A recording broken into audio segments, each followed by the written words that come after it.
Today, we're diving into the story of the Mahalingeshwara Temple in Puttur.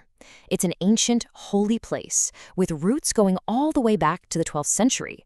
And while it's a site of incredible faith, it also holds a really fascinating mystery, a very specific rule that was born from a divine legend.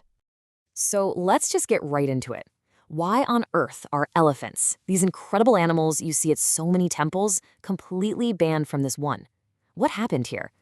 Well, the answer is locked away in a powerful story about faith, a king, and a mind-blowing miracle. All right, so our story starts with two key figures, a devout follower of Lord Shiva and a powerful local king. Their paths are about to cross, and believe me, it's going to change the fate of this entire town forever. This is all about the journey of a secret Shiva Linga. So you gotta picture this. A wise Brahmin is traveling south from the holy city of Kashi. And he's not traveling alone. He's carrying a very precious and powerful Shiva Linga. Along the way, he meets a man named Govinda Bhatta. The Brahmin gives the Linga to Bhatta for safekeeping while he goes to bathe in a river. But then he just vanishes, never comes back. So now Govinda Bhatta is left with this sacred object and a duty to continue the journey, eventually arriving in the town of Puttur. Okay, so this is where things get complicated. Bhatta goes to the palace of the local ruler, King Bangaraya. But the king, a devout Jain, isn't interested. He's got way bigger things on his mind. His sister is in the middle of a dangerous, life-threatening childbirth. But the king's minister, he sees something special, a kind of divine aura around this visitor. And totally desperate, he begs him for help. And this is the exact moment everything flips. The Brahmin holds the sacred linga and says a simple prayer, "Let it be as you wish, Maheshwara." He then blesses the king's sister and says she'll have a healthy baby boy. And then, a miracle. She does. Just like that. The king, the court, everyone is just floored. They can't believe what they just saw. The king is now a believer, right? He gives the Brahmin everything he could possibly need for his worship. But what happens next, a tiny little mistake, maybe a moment of forgetfulness, is about to show everyone the linga's true power. This is the moment of divine will. So the Brahmin is feeling overwhelmed with gratitude, and he gets ready to perform his rituals. And this is where he makes this one tiny but absolutely critical mistake. Whether it was by accident or, part of a divine plan, he places the Shiva Linga directly onto the bare earth. So he finishes his worship, gets ready to pack up and continue on his way. He reaches down to pick up the Shiva Linga and nothing. It doesn't budge, not an inch. He tries again, with more force. Still nothing. It's like it has literally grown roots and become part of the land itself. Now, the Brahmin starts to panic. He calls for help.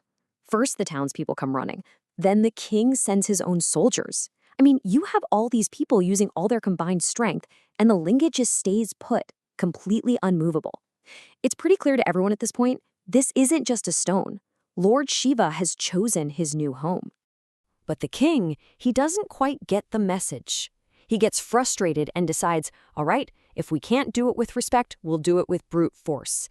And this decision leads to the story's incredible climax. And it explains how this small linga became the great linga, the Maha Linga. So the king brings in the big guns, literally his mightiest royal elephant. They wrap the Shiva Linga in heavy iron chains, and they get the elephant to pull with all its immense power. The moment it does, bam! The small linga just explodes in size, instantly becoming a colossal form, the Maha Linga. The force is just too much. The poor elephant lets out this horrifying scream of agony, collapses, and its body just shatters on impact. A truly tragic and powerful moment. And get this, the story doesn't even end there. The aftermath of this event is literally written on the map. They say the scattered body parts of the elephant landed in different places, and that's how the surrounding villages got their names. For example, the place where its horn, or kombu, fell is now Kombedu. The place where its trunk, or kari, fell became Karyala. It's amazing how the legend is just woven into the very fabric of the region.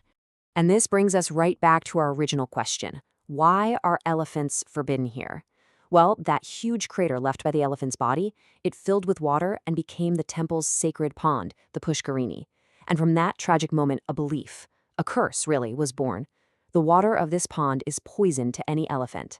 And that is the divine reason why, to this very day, no elephant is allowed to set foot on the temple grounds. But here's what makes this all so incredible. This isn't just some fairy tale. This story is deeply connected to the real, verifiable history of this area. This is truly where legend and history meet. Okay, so check this out. That king from the story, Bangaraya, well, the Banga Arasas were a real Jain dynasty that actually ruled this region for centuries. And the temple itself? Archaeologists have dated its construction to the 11th, 12th century, which lines up perfectly with the timeline of the story. Even the town's name, Puttur, is thought to come from the Kannada word Muttu, which means pearl, tying right back to the legend that pearls were once found in that very same secret pond. And this isn't just some story from the past, you know? That faith is just as alive today. The temple's annual chariot festival, the Rathotsava, happens every April, and it's a massive deal. We're talking about 100,000 devotees showing up. 100,000! It's a powerful testament to how much this place and its story still mean to people. So we'll end with a powerful local saying that really sums it all up. Hatturu bittaru Puttur Bedi. It means, even if I have to leave 10 other towns, I will never leave Puttur. And I think that just says everything, doesn't it? It captures that deep, unbreakable bond between the people, their town, and their divine protector, Lord Mahalingeshwara, who decided to make this sacred ground his home.